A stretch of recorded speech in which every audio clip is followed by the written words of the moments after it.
Fala, rapaziada, estamos de volta. Vamos falar um pouquinho agora sobre o desenvolvimento industrial durante, a ditadura militar, esse período de 21 anos, iniciado em 64, estendido até 85. Esqueci de colocar aqui, vamos colocar aqui na hora, que fica bonitinho, tá? Para você poder organizar seu caderno da melhor forma possível, tá bom? Então, 1964 até 1985, nós temos um governo de exceção no Brasil, uma ditadura civil-militar empresarial no território brasileiro que trouxe muitas mudanças sociais, políticas e também econômicas, que se refletiram também em termos industriais, obviamente, tá bom? Certo? Então vamos lá, eu destaquei aqui alguns pontos importantes para a gente trabalhar nesse capítulo, ou melhor dizendo, alguns pontos importantes desse tópico do capítulo, tá? Um dos tópicos finais aí dessa evolução histórica do Brasil. Eu queria sempre destacar aquilo que eu conversei com vocês lá na primeira aula, tá? O objetivo não é fazer uma análise histórica cronologicamente completa, longe disso, muito longe disso, tá bom? Ao mesmo tempo eu quero que vocês percebam que eu tô com muito carinho, com muito cuidado, dando momentos históricos, revisando alguns pontos, destacando alguns momentos históricos do Brasil, destacando as políticas econômicas de cada período, as orientações dessas políticas. Por que isso, galera? Os próximos assuntos que a gente vai entrar, relacionados principalmente à questão de modernização do campo, a gente vai falar de agricultura depois, a parte de urbanização, tudo isso, galera, vai exigir de vocês um conhecimento histórico básico, a gente só vai integrar conhecimento, a gente vai relacionar tópicos que a gente está vendo. Então, eu estou aproveitando o desenvolvimento industrial, a parte de industrialização, para fazer, criar essa caminha, essa base histórica para vocês entenderem isso, tá bom?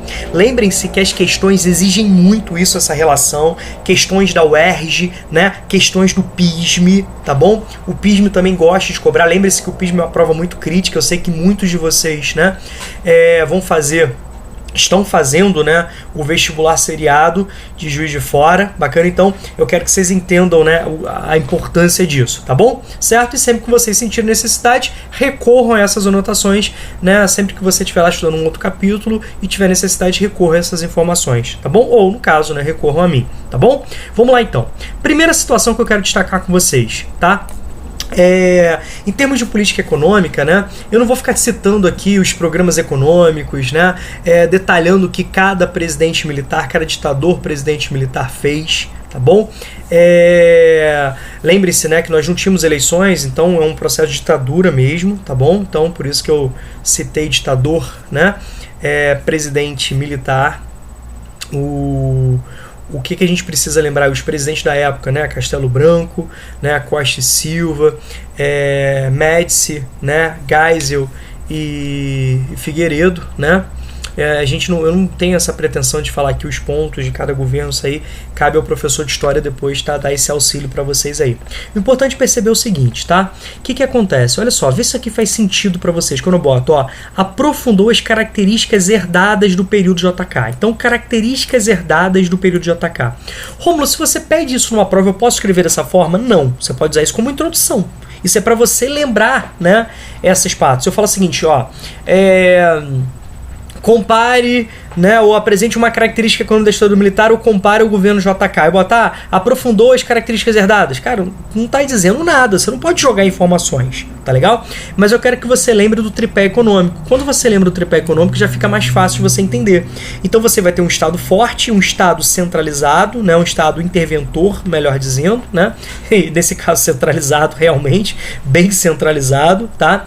Um Estado bastante interventor, um Estado que vai, de certa forma, não ter a obrigação de prestar obrigações para o legislativo e para o judiciário, uma vez que o legislativo e o judiciário serão empastelados, serão controlados por um executivo a partir da força das armas. Então as propostas econômicas podem ser implementadas de forma muito mais profunda, de forma muito mais rápidas,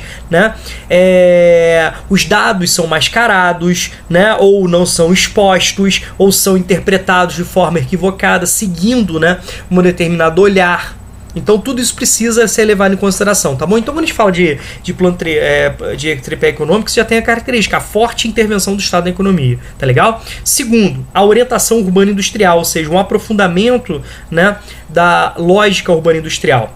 Por outro lado, eu quero que você entenda a continuidade da política de integração regional, né? Lembre-se, né, que a transferência da capital, né, do Rio de Janeiro para Brasília também tinha esse objetivo. Tá legal? De continuidade da política de integração territorial. É o momento onde a ditadura militar cria todo um processo de avançar com essas políticas. Agora, inclusive, chegando na região norte, chegando com força a região norte, né?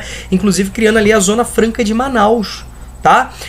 Dando prosseguimento à lógica do rodoviarismo. Vocês estão percebendo as heranças de JK? Certo? Dando avanço, né, ao rodoviarismo, tá bom? Essa política, né, de grande valorização da integração territorial através de rodovias. Nós já discutimos isso, como isso é tão penoso do ponto de vista econômico, do ponto de vista, né, ambiental. Nós já falamos que essas heranças estão presentes até hoje. Isso refere-se a uma lógica de gargalos econômicos muito fortes, né? O momento onde você começa, além de desenvolver a lógica dos transportes, é também das comunicações. Isso é importantíssimo, essa integração territorial. Tá bom? A atração de multinacionais, né, a atração de capitais externos, a valorização do empresariado nacional, bacana, tudo isso a gente pode relacionar a heranças herdadas, a continuidades herdadas, lógico, guardando as devidas proporções, tá legal? Então a gente pode perceber isso. Então é isso que eu quero que você entenda quando a gente fala de aprofundamento das características herdadas, tá bom? Você não pode simplesmente jogar informações na hora de você resolver uma prova discursiva, por exemplo, tá bom? Certo? E obviamente isso aí não vai aparecer nunca numa prova objetiva, né? Uma opção, aprofundamento das características herdadas de JK, não. Isso são as minhas palavras, né? Esse é meu esquema para vocês entenderem, para vocês, de certa forma, né? Poderem, né? Assim, resumir, né? Em poucas palavras, numa expressão, numa frase, né? Muita coisa que nós vimos, tá legal? Certo? Outra situação que eu quero que vocês entendam, né? É justamente em relação à questão da modernização conservadora, né? A gente já usou essa expressão, tá? Modernização conservadora. De um lado, o Brasil se modernizou bastante, né? Entrada de maquinários através de multinacionais que traziam parte dos seus maquinários usados, né? Em outros países, sobretudo nas suas sedes, né? Nos países centrais, trouxeram para o Brasil. Isso trouxe uma modernização, aumento da produtividade, a diversificação produtiva, aumento do mercado consumidor, né?